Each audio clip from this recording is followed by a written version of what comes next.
पिछले एपिसोड में आपने देखा कि मैनिपुलेशन ऐड कैसे क्रिएट करते हैं, कैसे हम बहुत सारे पिक्चर को एक साथ मर्ज करके हम एक बढ़िया और अमेजिंग सा एक ऐड बैनर क्रिएट कर सकते हैं, जो कि काफ़ी ज़्यादा पॉपुलर है आज के डेट में।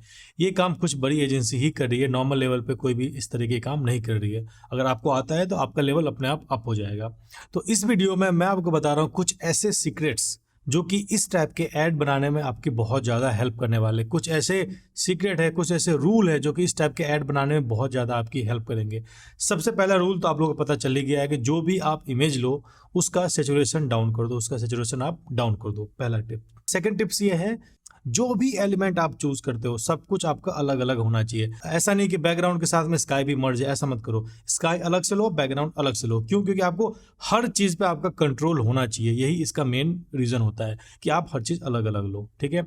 और सबसे मेन बात जो आपको सीखने वाली है, जो आपको ध्यान देने वाली है कि किस पार्ट्स को आपको सबसे ज्यादा ध्यान देना है, किस पार्ट को कितना स्पेस देना है, ये बहुत जरूरी है। तो मैं यहाँ पे कुछ आपको ड्रॉ करके दिखाता हूँ कि कितना कितना आपको ध्यान देना है।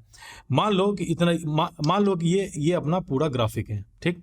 तो सबसे पहले आपको स्टार्ट करना है कि आपका जो नेगेटिव स्पेस है उसको आपको सबसे ज्यादा स्पेस देना है। अराउंड 60% एरिया आपको नेगेटिव स्पेस को देना है। कभी नेगेटिव स्पेस आपका स्काई भी हो सकता है, या अगर जिसमें स्काई नहीं है उसमें आप ऐसी चीज़ों को नेगेटिव स्पेस में काउंट करो जो कि वहाँ पे इन्वायरमेंट क्रिएट करे। जैसे कि मैं घर में कोई चीज़ कर रहा हूँ तो मैं घर का जो दीवार होगा या कुछ उसको मैं ज़्यादा स्पेस दूंगा कि वो चीज़ें उस तरीके से भव्य और उस एलिमेंट में वो चीज़ें दिखे। 60% एरिया जो है आपको नेगेटिव स्पेस में देना चाहिए। मेरे वाले केस में स्काई हो सकता है। अगर आप में स्काई है तो स्काई को सबसे ज़्यादा एरिया दो, अराउंड 60 to 70% आप उसमें दे सकते हो, ठीक। 10% एरिया जो है, जो आपका 10% वाला एरिया होता है वो आप अपने सब्जेक्ट को दो, ठीक है।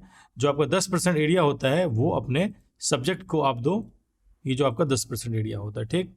5% एरिया जो होता है, 5% एरिया आप फोरग्राउंड को दो, जो कि आपके आगे है, जो इमेज के सबसे आगे होती है, जिसको आप डेप्थ क्रिएट करने के लिए यूज करते हो, ठीक।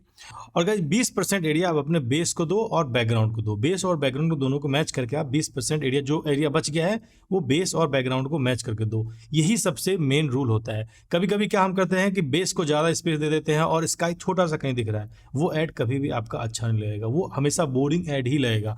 अब आप गूगल पे जाओ और अपने एंड पे सर्च करो, इस टाइप के ऐड, मैनिपुलेशन ऐड सर्च करो और देखो कि जो मैं कह रहा हूँ वो कितना % सही है। ज्यादा से ज्यादा एरिया स्काई को 100% दिया होगा। जहाँ स्काई नहीं है वहां पे इन्वायरमेंट को दिया होगा। अगर दीवार है तो दीवार को दिया होगा, घर है तो घर को दिया होगा। उस तरीके से आप यहाँ पे एरिया बिल्ड कर सकते हो।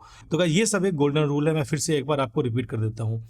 जो भी एलिमेंट लो उसका कलर डाउन कर दो, फर्स्ट। सेकंड, जो भी आप डिजाइन करते हो लेयर बाइज लेयर डिजाइन करो। कोई भी चीज मिक्स नहीं होना चाहिए, हर चीज अलग अलग आप यहाँ पे डिजाइन करो, ठीक। थर्ड है, कितना स्पेस देना चाहिए। उसमें क्या है, नेगेटिव स्पेस को सबसे ज्यादा एरिया दो, जैसे स्काई और बहुत बाकी सारी चीजों को सबसे ज्यादा स्पेस दो। अराउंड 60 to 70% आप उसको दे दो।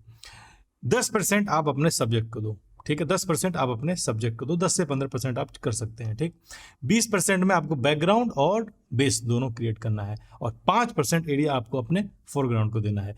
अगर आप इस चीज को फॉलो करोगे तो आपका ऐड अपने आप प्रोफेशनल और अच्छा लगेगा। और उसके बाद एक और इंपॉर्टेंट चीज है कि पर्सपेक्टिव मैच करा के चीजों को लो। पर्सपेक्टिव मैच होता है कि जो भी एलिमेंट आप ले रहे हो वो सेम एंगल से क्लिक किया हुआ होना चाहिए। जैसे अगर मैं कोई चीज बैठ के क्लिक कर रहा हूँ तो जितने भी आप पिक्चर लो वो बैठ के क्लिक किया गया ही हो, तभी आपका पर्सपेक्टिव मैच होगा। तो ये कुछ टिप्स थे जो कि आपको मैनिपुलेशन ऐड क्रिएट करने में बहुत ज्यादा हेल्प करेंगे। और ये टिप्स देखने में सिंपल लगता है, लेकिन गाइस यकीन मारो ये टिप्स अमेजिंग हो। और ये मेरे 15 साल का मेहनत है जो मैंने डिकोड किया है। ये जहाँ जहाँ अप्लाई होता है वो चीज़ अपने आप अमेजिंग हो जाता है। तो ये चीज़ आप फॉलो करो और देखो कैसे क्रिएट होता है। और अब चलते हैं नेक्स्ट एपिसोड की तरफ, जहां मैं आपको बताऊंगा कुछ ऐसे एलिमेंट जिसका आपको नाम नहीं पता लेकिन वो बहुत ज़्यादा जरूरी है और उसका नाम आपको पता होना चाहिए, तभी आप उसको यूज़ कर पाओगे। तो चलते हैं सीधा नेक्स्ट एपिसोड में और वहां मैं आपको कुछ एलिमेंट्स के नाम बताऊंगा जो कि आपको बहुत ज़्यादा यूजफुल होने वाले हैं, ठीक है।